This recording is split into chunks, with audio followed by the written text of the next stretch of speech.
पैठण विधानसभा मतदारसंघात यंदा विलास भुमरे आणि दत्ता गोरडे यांच्यात लढत होणार आहे। गेल्या अनेक दिवसांपासून या मतदारसंघात घडत असलेल्या घडामोडीमुळे या मतदारसंघाचा कौल समोर आला आहे। लोकसभा निवडणुकीत आपल्या वडिलांच्या निवडणुकीचं संपूर्ण नियोजन केल्यामुळे विलास भुमरे यांच्या नावाची चांगली चर्चा झाली होती। त्यांची ही कार्यशैली पाहून पैठणमधून त्यांनाच उमेदवारी मिळावी अशी मागणी शिवसैनिक आणि भाजप पदाधिकाऱ्यांकडून होत होती। तर त्यांच्या विरोधात दत्ता गोरडे यांना अखेरच्या क्षणी उमेदवारी मिळाली। लोकसभा निवडणुकीमध्ये महायुतीला मराठवाड्यात फटका बसला होता, मात्र अशा परिस्थितीतही संदीपान भुमरे यांनी विजय खेचून आणला।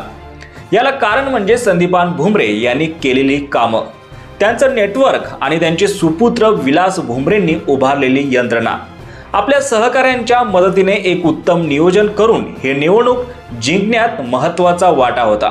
संदीपान भुमरे हे खासदार झाल्यामुळे त्यांच्या मतदारसंघात विलास भुमरे यांच्यासाठी आधीच रेडी पिच आहे।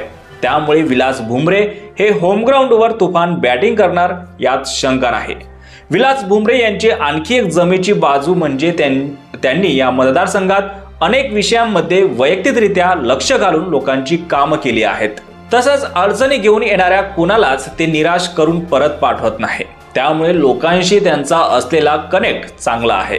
विलास बापू भुमरे यांचे वैशिष्ट्य म्हणजे कोणताही माणूस त्यांच्याजवळ गेला की त्यांना आपुलकीने जवळ करतात, त्यांच्या समस्या जाणून घेतात। पैठणसाठी संदीपान भुमरे यांनी कोट्यवधी रुपयांची कामं केली आहेत।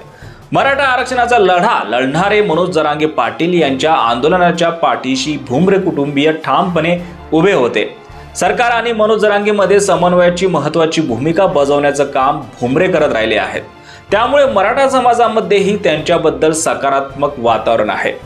दत्ता गोरडे यांना उमेदवारी देऊन ठाकरेंचा प्लॅन हा फसल्याचं दिसतंय। मुळात ही उमेदवारी एवढ्या अखेरच्या क्षणी दिल्यामुळे त्यांना स्वतःलाच याबद्दलची कॉन्फिडन्स नसल्याचं दिसतंय। तर दुसरीकडे संजय वाकचोरे हे शरद पवार यांच्या पक्षाचे नेते या मतदारसंघातून निवडणूक लढण्यासाठी इच्छुक होते। गेल्या अनेक दिवसांपासून ते या मतदारसंघात प्रयत्न करत होते, मात्र त्यांना उमेदवारी न मिळाल्यानं त्यांनी अपक्ष उमेदवारी अर्ज दाखल केला होता।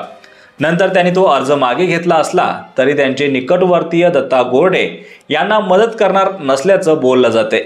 एकूणच या मतदारसंघातील विलास भुमरे यांचा प्रभाव आणि ठाकरेंच्या उमेदवाराचं फिसकटलेलं गणित पाहता पुन्हा इथे भुमरेंचाच विजय होणार अशी शक्यता वर्तवली जात आहे। यावर तुम्हाला काय वाटतं?